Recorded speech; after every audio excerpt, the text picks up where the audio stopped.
Je vais commencer juste par donner quelques petites informations en guise d'introduction. Comme vous l'avez pu voir, normalement en cliquant, on vous a averti que cette visio était enregistrée. Voilà. Donc, en cliquant, vous acceptez que cet enregistrement soit disponible après sur le site du diocèse et sur la chaîne YouTube du diocèse. Voilà. Donc, si vous ne voulez pas forcément déjà être visible, vous pouvez peut-être justement arrêter votre vidéo.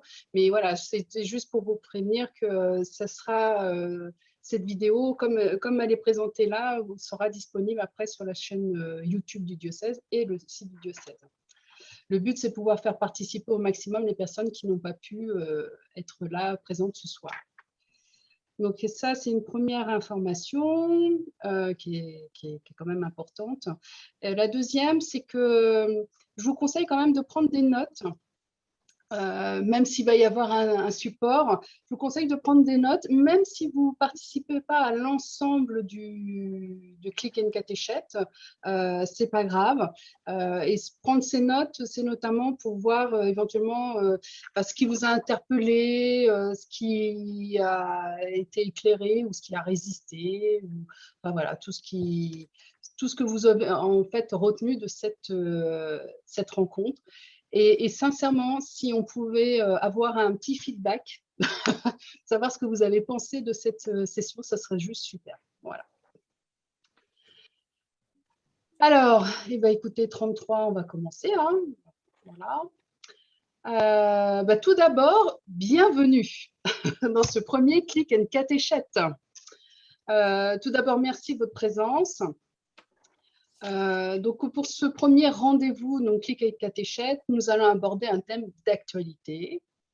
Ce thème, dans cette rentrée pastorale, les inscriptions sont un rendez-vous pour les paroisses, les services, les mouvements. Et donc, on s'était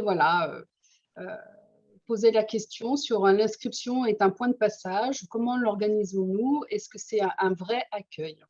Voilà. Est-ce que c'est un acte administratif avant tout ou pas? Voilà.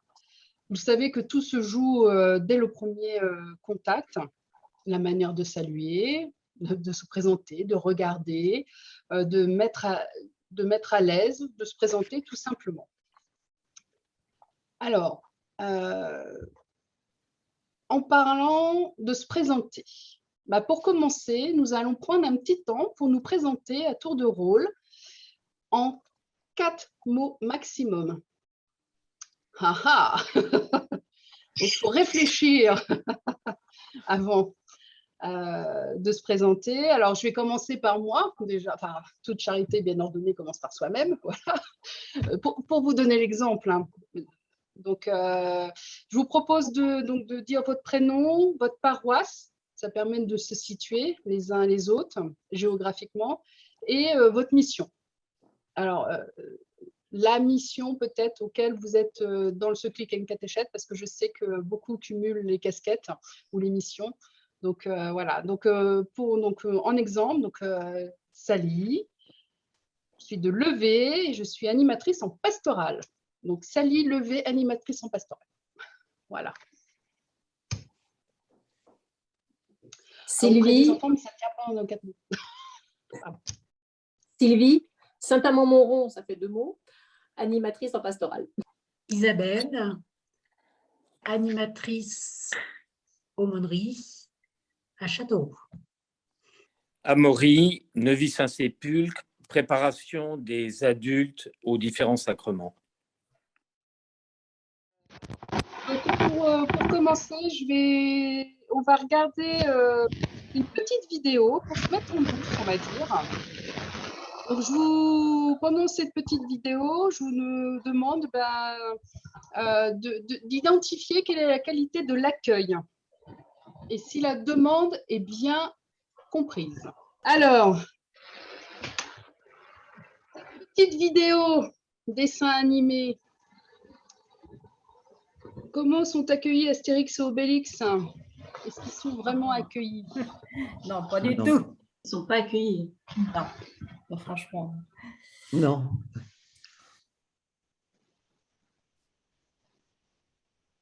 Alors, est-ce que, d'après vous, d'où vient le problème?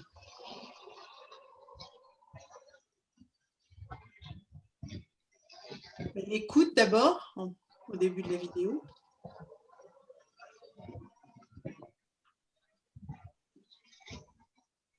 En fait, alors je ne sais pas si vous avez déjà vu Astérix et les 12 travaux d'Astérix. C'est qu'une petite séquence de ce moment du film. C'est une vraie épreuve pour eux, c'est d'obtenir ce formulaire. Donc, ils ont une demande simple, mais visiblement, c'est compliqué. Voilà.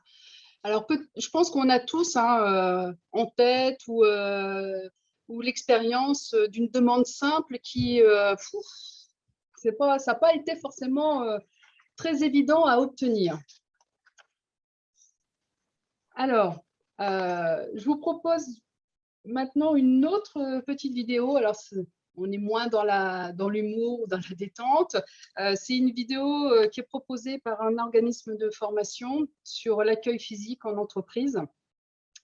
Donc là, on a à peu près le même schéma. En fait, je vais vous laisser regarder la vidéo, l'extrait de la vidéo, et puis à vous de voir en fait quelles similitudes ou quelles différences il peut y avoir avec l'accueil en église. Là, c'est un accueil entreprise et l'accueil en église, quelles seraient les différences par rapport à ce qui est évoqué dans la vidéo. Alors, je vais repartager mon écran. Je vais essayer de tout faire du premier coup. Alors, hop, ouais, je vais essayer. Partager, voilà. Faut que je me mette, hop, hop, décidément, je vais avoir toutes les fenêtres sauf celles que je veux. Allez, pourquoi il me met celle-là? Vous allez dans les arcanes du... Qu'est-ce qu'il me dit? Il s'est tout déconnecté, le vilain. Bon, alors, je vais rechercher mon lien. Heureusement que j'ai mon anti-sèche. C'est les aléas du direct, pour le coup. C'est bien.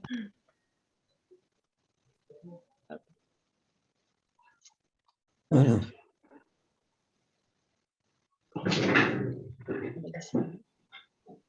Bonjour, c'est moi, Super Patron. Dans cette vidéo, nous allons voir l'accueil physique en entreprise.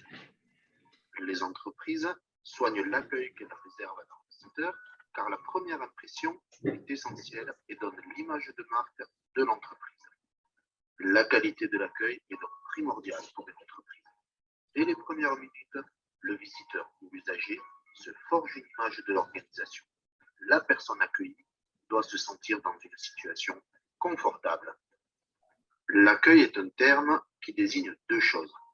Tout d'abord, l'espace dans lequel se déroule la rencontre entre les visiteurs et l'entreprise, mais aussi la façon de recevoir ces visiteurs et le processus de réception des personnes venues de l'extérieur. L'espace d'accueil est le premier point de contact avec les visiteurs. Il est généralement situé à l'entrée de l'entreprise. Selon la nature de l'organisation, il est possible de configurer l'accueil de différentes manières. Tout d'abord, l'accueil ouvert est destiné à un accueil direct, demande de renseignements, indication d'horaire, information ou orientation transmise par un hôte ou une hôtesse. Ensuite, l'accueil semi-ouvert est équipé de cloisons à mi-hauteur qui permettent de dissimuler un ordinateur et des fournitures. Enfin, les usagers peuvent disposer d'un salon d'accueil pour attendre le moment où ils seront reçus. La personne chargée de l'accueil doit remplir alternativement différentes fonctions. L'accueil et l'orientation des visiteurs en situation de face-à-face, l'accueil téléphonique, ainsi que des activités administratives. Alors, j'arrête là cette partie de la vidéo. Déjà, qu'est-ce que vous pouvez noter comme similitude ou comme différence avec un accueil en église? En église avec un grand E.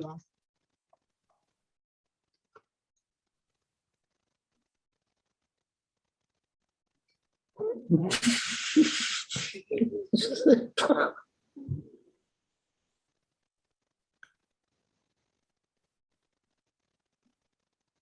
Nous, on a un accueil au presbytère en général. Cet accueil-là, il est fait en presbytère.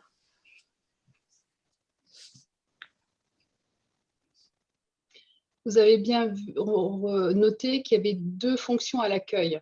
Enfin, il y a l'accueil physique et le lieu. Enfin, l'accueil physique, l'accueil téléphonique et le lieu. Oui, le décor a un peu d'importance.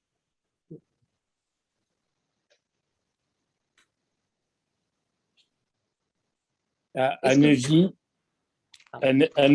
Saint-Sépulcre, les arrivants, enfants ou adultes, sont accueillis par notre curé au presbytère. Quand il y a des préparations de sacrement, elles sont faites effectivement au presbytère aussi. Mais il y a un deuxième accueil qui est très important, c'est l'accueil quand ils viennent à la messe. Et je crois qu'il y a un grand défaut qu'il y a dans beaucoup de paroisses, et là on a tous un effort à faire, c'est qu'en fait les paroissiens n'accueillent pas les... Je pense par exemple aux préparations de mariage, eh bien, les paroissiens n'accueillent pas du tout les arrivants. Et quand on parle avec eux, ben, finalement, ils se marient à l'église ou ils sont confirmés, et puis ensuite ils disparaissent dans la nature, et quand on les interroge, ils disent finalement on se sent étranger dans l'église. Donc je pense que c'est un gros problème. Effectivement, nous, ceux qui les assistons, les accompagnateurs, on est très souriants, on essaie d'avoir un visage et un sourire qui représente l'accueil très chaleureux de l'église, mais le gros problème, c'est en paroisse. Et là, je crois qu'on a tous ce qui est dramatique, c'est qu'ils disparaissent dans la nature ensuite. Et je pense qu'il faut qu'on arrive à convaincre les paroissiens aimer Dieu, c'est bien, mais on ne peut pas aimer Dieu sans aimer les autres. Je résume, pardon. Merci Amaury. Alors effectivement, c'est un point important. L'accueil ne se fait pas tout seul. Voilà. Ça, c'est vraiment important. Alors, ce que je vais vous proposer, c'est de nous mettre sous le regard de la parole. Donc, je vais repartager mon écran. Hop. Donc là, ça devrait aller mieux. Hop. C'est facile, là.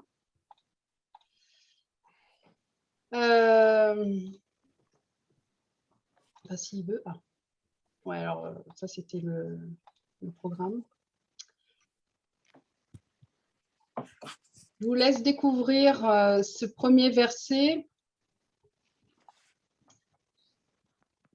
Accueillez-vous donc les uns les autres comme le Christ vous a accueillis.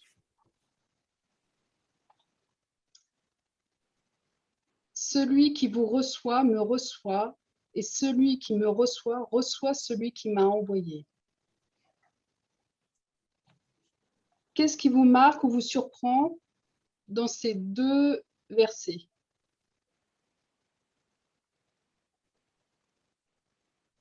C'est l'interaction vraiment très, très forte entre celui qui reçoit et celui qui est reçu, et le lien entre ce que l'on donne et ce qu'on reçoit au cours de cet échange.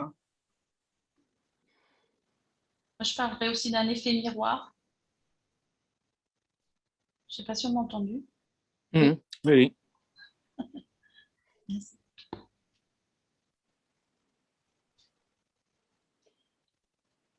La vision que celui qui arrive va avoir de l'Église et du Christ, c'est l'accompagnateur ou le prêtre, et ensuite les paroissiens. Donc, si on n'est pas souriant, si on n'est pas très chaleureux, ils vont penser que le Christ n'est pas très chaleureux non plus, et l'Église non plus. Alors ça, je dirais que ça s'adresse plus à des adultes. Alors après, les adultes, ça peut être les parents, mais si on a un accueil des jeunes ou des enfants, il y a une petite nuance. Voilà. Mais la communauté reste importante, attention. Dans les 2 cas, il faut qu'on soit souriant, agréable, et que ce soit des adultes ou des enfants. Oui, des jeunes, oui. Moi, ça fait 5 ans que je m'occupe d'aumônerie, et je reviens sur ce qu'Amaury a dit. J'ai eu énormément de mal à me faire accepter dans l'équipe. Quand je dis l'équipe, c'est pas dans l'église, parce que l'église, il y a tous les paroissiens, mais dans l'équipe, quelle que soit la mission que chacun avait. Et pour moi, j'ai trouvé très difficile de rentrer dans le cercle. alors particulièrement à l'église, c'est plus le cas, hein, il m'a fallu peut-être 6 mois, mais à l'église, il y a certains qui ont leur place, je préfère le dire, et on a l'impression qu'on prend leur place. Voilà. Un peu comme si on prenait la place d'une voiture dans une rue. Voilà, et c'est compliqué.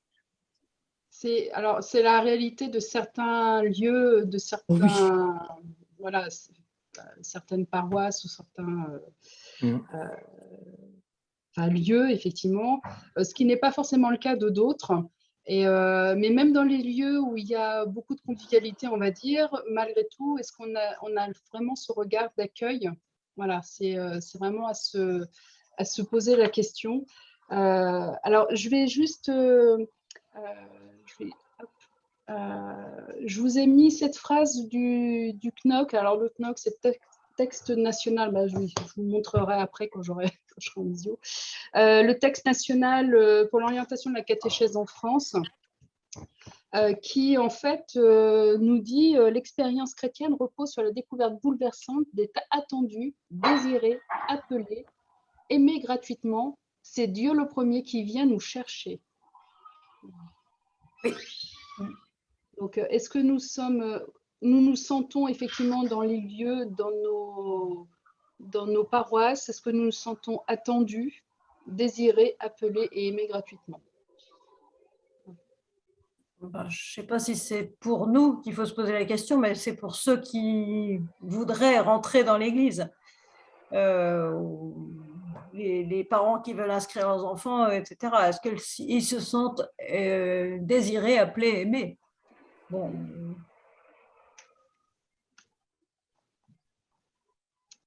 Alors, je vais arrêter mon partage. Merci. Alors,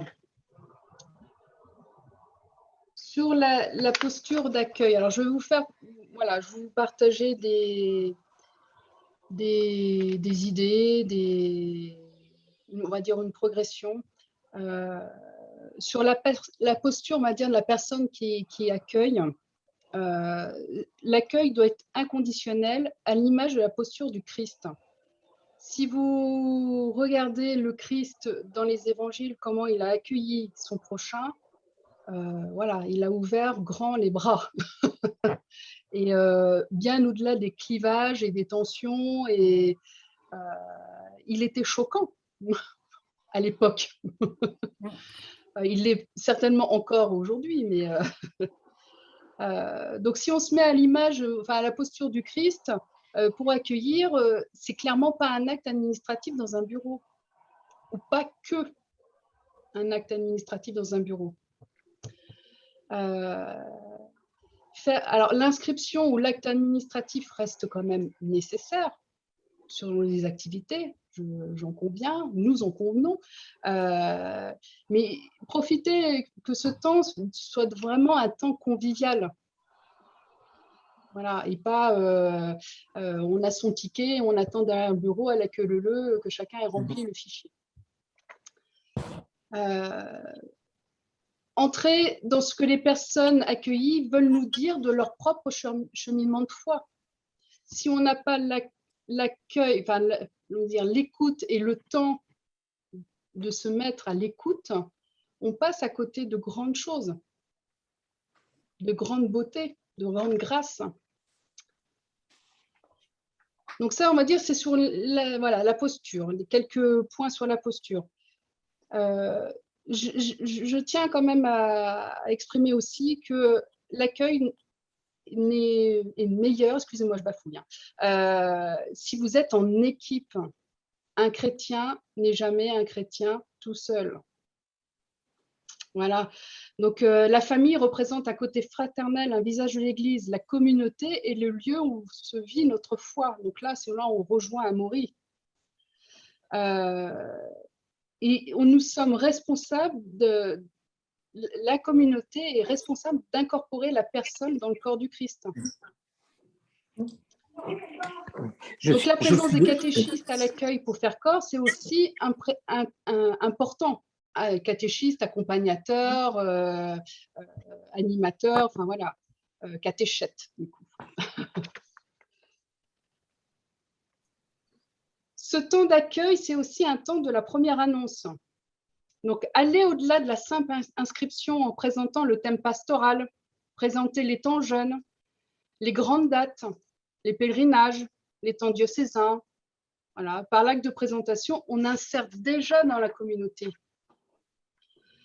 Si les parents, si les familles connaissent en fait les premières bornes de la vie de la paroisse ou de la vie de la communauté, c'est d'autant plus facile pour pouvoir s'intégrer.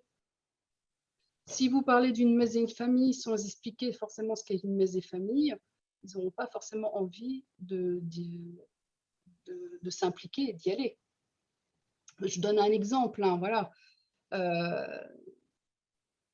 Dire aux parents ou aux familles que les sacrements sont accessibles à tous les âges de la vie, bon. Combien de fois on a vu certains enfants qui arrivaient pour s'inscrire au caté et puis les parents qui ont dit bah, éventuellement, moi, je n'ai pas fait ma confirmation, c'est encore possible, est-ce que je n'ai pas passé la date, je ne sais pas, enfin, voilà. Donc, bon. Je suis désolé, je suis obligé de partir, c'est Amaury. Je Oui. lirai avec beaucoup d'intérêt. D'accord. Voilà. Et à très bientôt. Au revoir, Amaury, merci. Un grand merci de votre organisation. Merci. Les rites et les célébrations vont pouvoir se vivre ensemble. La communauté est catéchisante et catéchisée. Donc ça, c'est voilà, c'est quelque chose qu'il faut aussi se mettre en tête. Je donnerai un exemple où Sylvie pourrait donner l'exemple par rapport à l'appel décisif du catéchuménat qui a lieu une fois par an. Donc le catéchuménat, c'est les personnes adultes ou jeunes, grands jeunes, qui font la démarche, qui sont sur le chemin pour se faire baptiser, pour être vers le baptême, pardon. Et donc, il y a un moment, un point important, c'est l'appel décisif, l'appel de leur nom, l'appel de civisme qui se fait par l'évêque, mais il se fait par l'évêque dans nos diocèses, dans les communautés. Et pour l'avoir vécu un certain nombre de fois, à chaque fois, les retours des paroissiens ou des communautés locales, elles sont en joie d'avoir pu participer à cet appel décisif. Donc, je ne sais pas, Sylvie, si tu veux pas pour... L'appel décisif, dans beaucoup de diocèses, se fait au siège de l'évêque. Et le choix pastoral chez nous, il est de le faire une fois dans l'Indre, une fois dans le Cher. Et chaque paroisse, en effet, et les paroissiens le confirment, et c'est toute l'équipe autour, on l'a vécu aussi chez nous, découvre cette célébration que peu de gens connaissent, qui est extrêmement émouvante, parce que c'est une des étapes avant le baptême, hein, c'est la célébration le temps qui va ouvrir le temps de préparation avant le baptême, le dernier temps avant le baptême. Et c'est extrêmement important pour les catéchumènes parce qu'ils se sentent accueillis et faisant, même si ce n'est pas leur paroisse, hein, mais ils ont l'impression de faire partie parce que ce jour-là, on fait un effort probablement pour accueillir cette célébration et ils en sont extrêmement touchés. C'est important des deux côtés. C'est important pour la communauté et c'est important pour les catéchumènes. Merci Sylvie. Alors, du coup, je vous le remonte maintenant que j'ai pu en écran partager. Le fameux CNOC, donc le texte national pour l'orientation de la catéchèse en France, dedans, notamment à la page 31, il nous parle de la communauté comme un milieu nourricier. Donc, c'est quand même pas... Ah, c'est pas rien comme terme, voilà. Alors, on va passer sur un petit temps d'échange, si vous le voulez bien, de ce qui a pu être dit avant, ce que vous avez pu voir dans les vidéos, ce qui a pu vous interpeller. Donc après, le sens pastoral de l'accueil, donc évoquer des exemples pratico-pratiques. L'accueil, alors là, on parle de rentrée, on parle par exemple d'inscription caté. On voit bien que c'est un moment déterminé, mais l'accueil est possible tout au long de l'année. Ce n'est pas parce qu'on a loupé la rentrée qu'on ne peut pas être accueilli. Alors là, je dirais qu'on a un rendez-vous peut-être pour les enfants ou les familles pour les enfants, ce qui est moins évident pour des adultes. Les adultes ne font pas forcément leur rentrée cathée, notamment quand ils sont en demande de sacrement. Voilà. Donc, l'accueil, voilà, ça se fait vraiment tout au long de l'année. Alors, quelles sont vos expériences? Qu'est-ce que vous souhaitez témoigner? Peut-être nous dire comment se vit l'accueil ou qu'est-ce que ça vous permet qu'est-ce que l'accueil vous fait vivre? Qu'est-ce que ça vous les inspire? Voilà. Quand vous avez une demande particulière, comment vous réagissez? Bon. C'est à vous. D'accord, je veux bien parler parce que je fais aussi de la préparation au mariage et au cours de nos sessions de préparation au mariage, on accueille les jeunes qui se préparent au cours d'une messe paroissiale avec un temps un peu particulier pour eux. Et je pense que ça, c'est vraiment quelque chose qui les marque et qui est très enrichissant pour eux et pour nous et pour toute la communauté des paroissiales. Donc ça fait quelques années qu'on a mis ça en place avec le Père Massip et on va continuer parce que c'est vraiment un temps fort qui n'est pas forcément évident pour des jeunes qui sont un peu loin de l'église la plupart du temps. Mais là, ils sentent qu'il y a vraiment quelque chose qui se passe et c'est une expérience très forte. Merci. C'est un petit peu de la même teneur que ce dont je témoignais tout à l'heure par rapport à l'appel décisif. Ça se passe au cours d'une célébration et la communauté est vraiment partie prenante de cet accueil. Et ça, c'est très important. Moi, je veux bien partager l'expérience de ces dernières années. Donc, quand je suis arrivée pour m'occuper de la catéchèse, en fait, la première année, j'avais fait comme la personne qui était là avant, c'est-à-dire qu'on avait des jours d'inscription et puis donc voilà, on était dans une salle, enfin, j'étais dans une salle et puis on attendait les familles. Donc, ça a été des grands moments de solitude, on va dire. Donc, j'ai dit, c'est pas possible, on peut pas continuer comme ça. Donc, l'année suivante, on a regroupé en fait sur un samedi après-midi les inscriptions et on l'a appelé découverte et inscription. C'est-à-dire qu'on a présenté ce qui se fait au niveau de la paroisse, on a montré tout un tas de choses aux familles pour les accueillir et toute l'équipe était présente. C'est-à-dire que, voilà, plutôt que d'être toute seule derrière un bureau, c'était très très triste quand même. Donc là, il y avait toute l'équipe qui accueillait les parents, qui pouvait échanger avec les parents, enfin voilà. Donc. Et petit à petit, on a continué au fil des années à, entre guillemets, essayer d'améliorer cet accueil.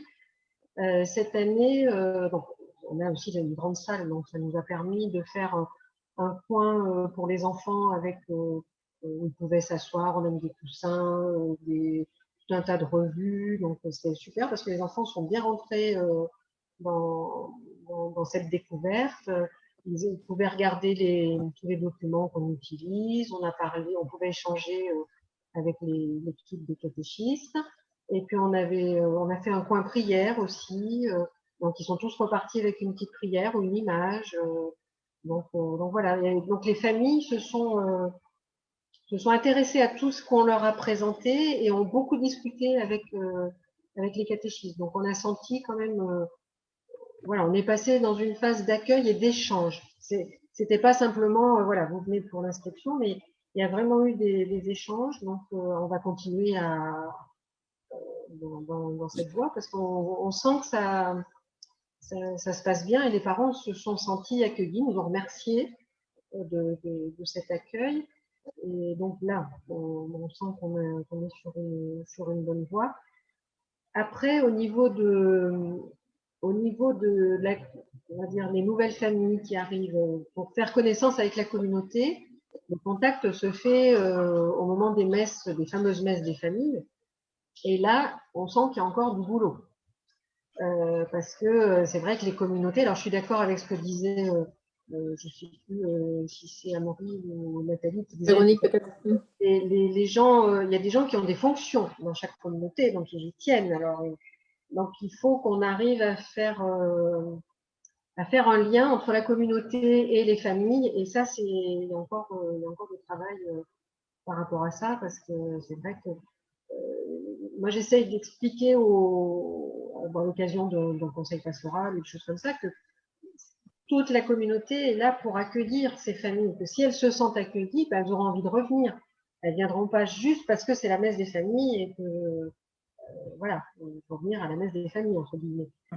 Donc, c'est vrai que c'est un long cheminement, en fait, à faire, quoi. Comme, par exemple, quand on sollicite les paroissiens en leur disant, vous connaissez peut-être une famille à côté de chez vous, vous pouvez peut-être leur parler du caté, vous pouvez peut-être leur parler de ce qui se fait dans la paroisse, parce que je pense que le bouche à oreille, c'est quand même la meilleure communication. Si on témoigne de ce qu'on vit, c'est quand même intéressant pour les gens qui n'osent pas peut-être venir ou qui veulent se renseigner mais qui ne savent pas trop. Donc c'est bien, voilà, déjà de dire, déjà dans votre quartier, est-ce que vous connaissez des familles? Mais ça, on sent que c'est long à se mettre en route. Merci Patricia. On essaye des choses, voilà, c'est déjà ça.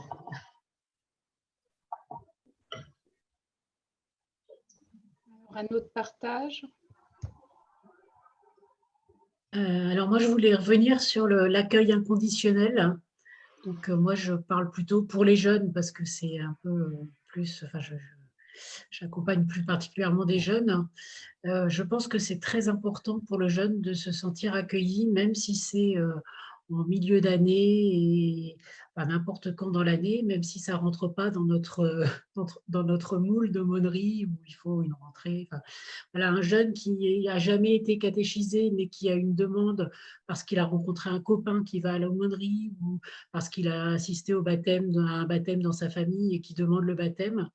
C'est super important qu'il soit écouté et puis intégré tout de suite dans un groupe d'aumônerie, quitte à l'accompagner en parallèle un petit peu pour qu'il ne soit pas perdu, mais voilà, qu'il se sente accueilli et écouté et qu'il mesure dès le début la dimension ecclésiale à travers le petit groupe de jeunes qu'il va intégrer. Et voilà.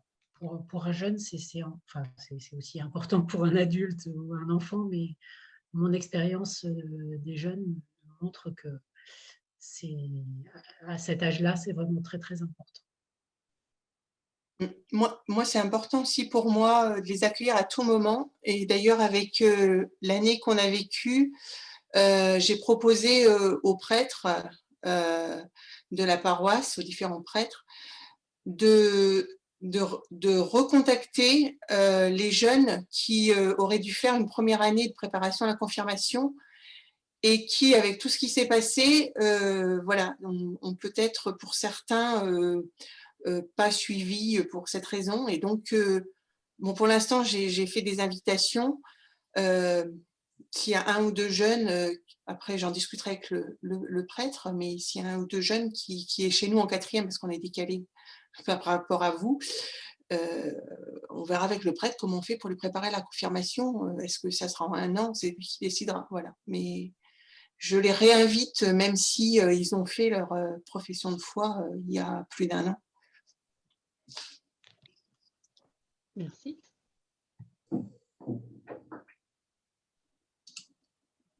Un autre partage sur cet accueil. Est-ce qu'on m'entend si je parle? Oui, on entend, mais c'est qui? C'est Thérèse. Ah, Thérèse, ok. Marie-Thérèse. Au début des vacances, Monseigneur Beau nous invitait à des travaux d'été et il y avait notamment ce souci de l'accueil et de la catéchèse et il nous disait d'être attentif aux demandes des parents qui viennent nous rencontrer pour le caté. Je pense que c'est une piste à travailler. Quelles sont les attentes? Est-ce qu'on arrive, nous, avec notre méthode et notre désir, enfin voilà, quelque chose de tout prêt, clé en main, ou est-ce qu'on va être capable d'accueillir un petit peu les attentes des familles et les problèmes d'organisation, voilà, des familles séparées, etc. Quelle place on va faire à tous ces enfants qui viennent de manière souvent irrégulière maintenant. Voilà.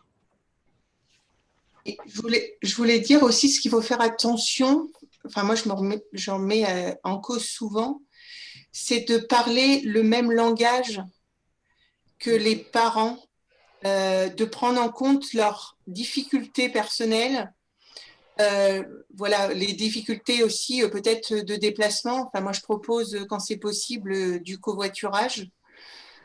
Et faire attention ce qu'on veut dire. Enfin, je veux dire, les termes, justement, par exemple, le terme catéchumène, entre nous, on le comprend. C'est un exemple, mais il y en a des tas. C'est pas avec une famille qu'on va parler de ce terme-là. Voilà, il sera pas compris. Il faut vraiment s'adapter à ce que peut comprendre un parent et dire, des fois même confirmation, est-ce que votre enfant veut se faire confirmer? Mais même les parents ne savent même pas ce qu'est la confirmation, ils ne sont peut-être pas eux-mêmes confirmés. Donc, si on ne va pas vers eux et qu'on leur explique pas un minimum de choses, ça sera compliqué.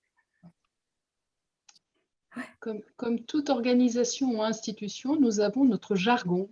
Voilà. Donc, et c'est vrai qu'effectivement, il faut réussir à s'adapter, mais cette communication ou ce langage, il y a des décalages qui se créent à plein de niveaux. Donc, c'est peut-être là où l'adaptation est un peu compliquée à mettre en place, mais par contre, c'est super chouette, quoi. Quand on y arrive, quand on voit que ça s'est comment dire, ça s'est ouvert, voilà, chez l'autre, c'est juste super aussi. Alors, un témoignage encore, un partage?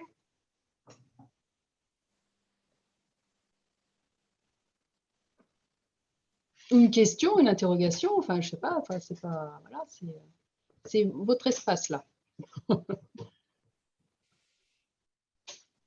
Un besoin éventuel aussi. Oui, ou un besoin.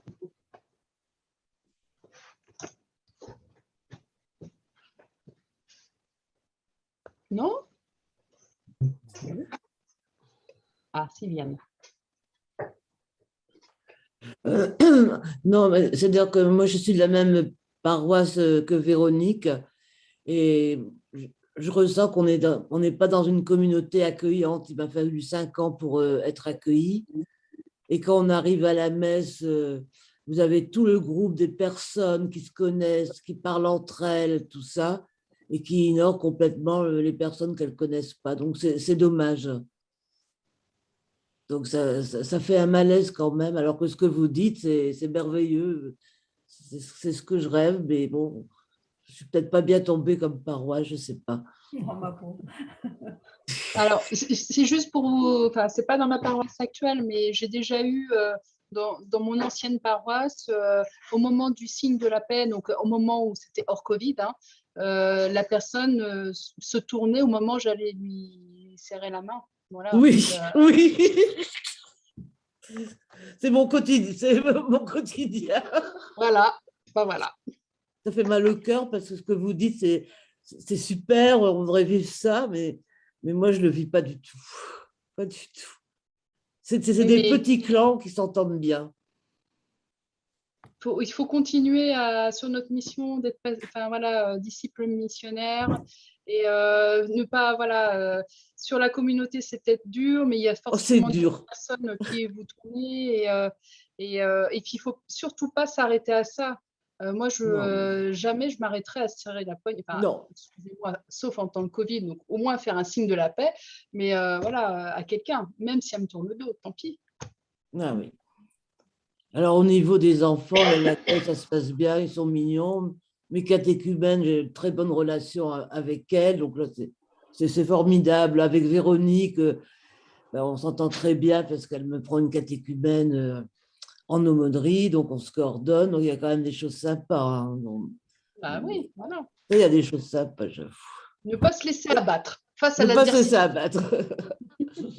C'est à ces situations sympas, comme vous dites, qu'il faut se raccrocher. Ah oui. Et c'est vrai que si on peut lutter au maximum contre les portes fermées, c'est celles qui font le plus de mal. Exactement. Les catéchumènes qui peuvent témoigner parfois d'avoir après un effort surhumain, pousser un jour la porte d'une paroisse ou d'un accueil et s'être vu refuser parce qu'il n'y a pas de place, parce qu'il n'y a pas de… Voilà, on ne sait pas quoi en faire. Ça peut demander des années avant qu'il repousse la porte. Bien sûr. Donc, c'est vraiment faire attention à ne pas fermer une porte. Ah ben non. Même si on n'a pas de réponse. Même si on n'a pas de réponse. Donner, recontacter la personne, de garder son téléphone, lui dire qu'on va s'en occuper et qu'on va réfléchir et qu'on va voir. Voilà. Ne pas être dans la négation et dans la non-réponse. C'est surtout aussi les messes qui ne sont pas très, très accueillantes à la Châtre. Et là, le curé vient de supprimer les informations à la fin de la messe en disant qu'on n'a qu'à aller les lire sur les panneaux. Alors que c'était un petit moment convivial. Et ben, on a eu un mail du curé. Maintenant, il faut aller lire sur les panneaux. Les mémés ont le temps de lire sur les panneaux. Ils nous envoyaient ça comme mail aux équipes paroissiales. Alors que les informations, c'était mignon. Et puis la dame qui faisait les informations souhaitait bon dimanche. Donc, il n'y a même plus cette chaleur-là. Donc, on est mal servi à la Châtre. Je suis désolée. Priez. J'arrête pas. Mais vous avez des catéchumènes et des confirmants. Et voilà, Ouais. malgré cette adversité. Il y a beaucoup de jeunes qui veulent s'engager sur le baptême et qui sont très motivés, ça oui. Non, Donc, c'est une grâce. on a des difficultés, mais il faut continuer à donner parce que en donnant, on reçoit et des fois, c'est des petits gestes et moi, c'est assez proche. Voilà. Oui, c'est vrai. Même si j'ai 3 qui ne sourient pas, si j'en ai un qui sourit, je suis heureuse. Voilà. Bon, merci pour ces partages. Alors, je vais faire une petite comment dire, aparté, ou pour conclure plutôt, voilà, sur les ressources. Des ressources où il est question, il est fait mention d'accueil. Je vais commencer par le B.A.B.A. Il y a un livre de recueil, donc les B.A.B.A. Le B.A.B.A. de dire Dieu, c'est d'être Père. Ce sont des formules d'accueil sur… tu pourrais en parler peut-être plus finalement, Sylvie. Alors, le B.A.B.A., on a lancé une formation il y a quelques années dessus, donc certains connaissent peut-être déjà, mais il faudra certainement qu'on le repropose régulièrement. C'est une formule clé en main de petit déjeuner. Alors, même en temps de Covid, c'est certainement possible, ça va certainement être possible bientôt. Il suffit de prévoir à envelopper puisqu'il y a un serviteur qui sert, donc voilà, chacun touche à ses affaires. Et autour de petites tablées avec un hôte de table, il y a toute une démarche sur 2h30 d'approche d'abord d'un apport évangélique, après avec des partages, et puis un apport un petit peu plus de sens de la foi par rapport aux évangiles précédents, par thème. Voilà. Si vous avez besoin, on est là pour vous aider à monter une équipe, mais c'est une formule qui est très intéressante et très porteuse. Alors, mais ça une équipe. Dedans, il y a des fiches, merci Sylvie, pardon. Il y a des fiches, notamment, il est fait mention de l'accueil, par exemple. Donc, ça peut être très inspirant pour pouvoir voilà, travailler cet accueil. Ah, on pourra, oui, alors ça, on peut l'envoyer. Oui. Moi, je l'ai adapté, le B.A.B.A.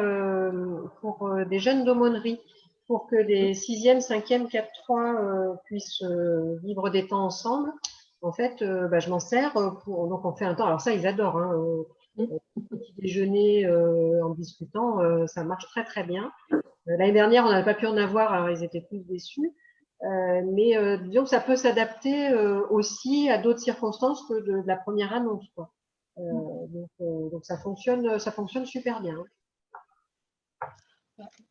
Pour avoir fait le B.A.B.A., la formation du B.A.B.A., où on était, on va dire, que des personnes autour d'une table en formation, on va dire, de la partie, ça a été très riche aussi, même si on est normalement sur la première évangélisation, ça devient très profond quand même. Donc, mais c'est vraiment une belle, proposition à pas, voilà, à s'en inspirer le maximum.